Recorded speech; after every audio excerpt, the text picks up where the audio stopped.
कुछ बच्चों का ये भी मैसेज आ रहा था कि सर ऐसा है ना कि अभी डर लग रहा है थोड़ा, और डर लग रहा है कि पेपर कैसा होगा, हम कर तो रहे हैं लेकिन कुछ क्वेश्चंस हमसे नहीं होते हैं आपके असाइनमेंट के, आपके क्लास के, तो हम डीमोटिवेट हो जाते हैं। देखो ऐसा है कि यार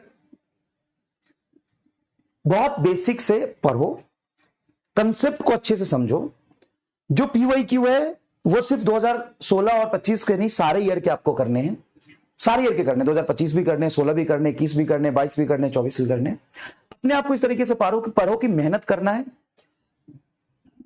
40 क्वेश्चन के लिए बहुत अच्छे से प्रिपेयर करना है, चाहे पेपर कैसा भी आ जाए। अगर पेपर इजी आता है तब तो आपको 40 क्वेश्चन करने ही है, 40 क्वेश्चन नहीं करोगे तो सिलेक्शन वैसे भी नहीं होगा। पेपर बहुत इजी आ गया तो भी तो 40 क्वेश्चंस करने ही है, बाकी के बहुत इजी है तो 5 और कर लोगे। पेपर बहुत टफ है तो देखो कट ऑफ नीचे गया है, ये क्यों नहीं आपके दिमाग में आ रहा है। पेपर इजी होगा तो कट ऑफ ऊपर होगा, पेपर ऊपर होगा कट ऑफ इजी पर, पेपर टफ होगा तो कट ऑफ नीचे जाएगा। आप इतना पैनिक और परेशान क्यों हो रहे हैं? पढ़ना वही है, आज भी वही पढ़ना है जैसा फिजिक्स नीट में आता है, जिस तरीके से कंसेप्ट को समझ के, न्यूमेरिकल प्रैक्टिस करके, जो NEET oriented, JEE Main oriented physics होता है, जैसे सवाल बनते हैं, जैसे क्वेश्चन बनते हैं, वैसे करने हैं। खूब सारे आपको क्वेश्चन प्रैक्टिस करनी है, कंसेप्ट को अच्छे से समझना है, बस वही करना है। बहुत कुछ रॉकेट साइंस आपको नहीं करना है, वही धीरे धीरे आपको करना है, ठीक है। आप पैनिक और परेशान मत होइए, पढ़ाई पर फोकस करिए, क्वेश्चन प्रैक्टिस करिए। अब बात की आती है कि सवाल जो आप क्लास में कराते हो, जो बहुत हाई लेवल के होते हैं, जो जे एडवांस के सवाल आप करा रहे हो, असाइनमेंट में जे एडवांस के सवाल आपने दिए, उसमें से मुझे 10 नहीं हुए, तो कोई बात नहीं, जे एडवांस का पेपर भी तो आपको नहीं देना है। और अगर वैसे सवाल आप कर भी लोगे और नीट में आएगा तो क्या कर लोगे? मैंने जैसे असाइनमेंट में आपको सवाल दिए हैं और वैसे ही सवाल एग्जैक्टली नीट में आ गया तो कर लोगे?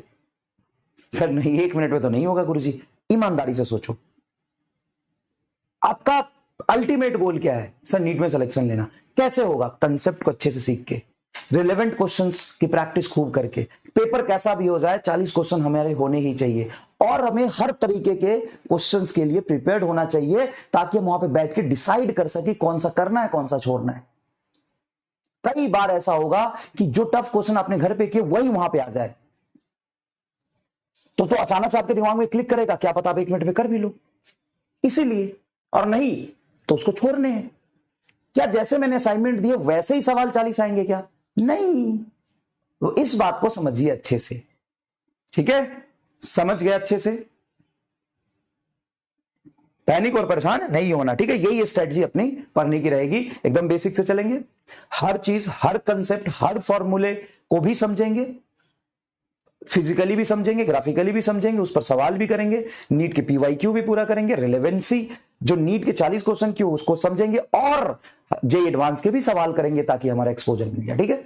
चलिए यही रखना है। कुछ बच्चों का थोड़ा बहुत बैकलॉग होगा, तो बैकलॉग बेटा धीरे धीरे स्पीड में कवर करो, है ना। बाकी जो लाइव देख रहे हैं उनका तो बैकलॉग होगा नहीं,